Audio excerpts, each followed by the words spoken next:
ఏ విధంగా వాళ్ళు రియాక్ట్ కావాలి. ఇప్పటికే మనోభావాలన్నీ దెబ్బతిని ఒక్కొక్కరు ఎమోషన్లు కుంగిపోయే పరిస్థితికి వచ్చారు.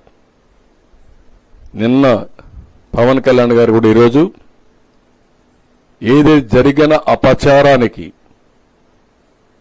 ఆయన ప్రాయశ్చిత్త యజ్ఞం చేసే పరిస్థితికి వచ్చాడు. ఎవరి పాటికి వాళ్ళు ఏంటి జరిగింది, ఏంటి అన్యాయం అంటే మళ్ళా నువ్వు ఎక్కిలు చేస్తున్నావు అంటే నీకు ఎవడిచ్చాడు ఈ అధికారం ఈ రాష్ట్రంలో? అసలు మీది మనిషి పుట్టుకని అడుగుతున్నా.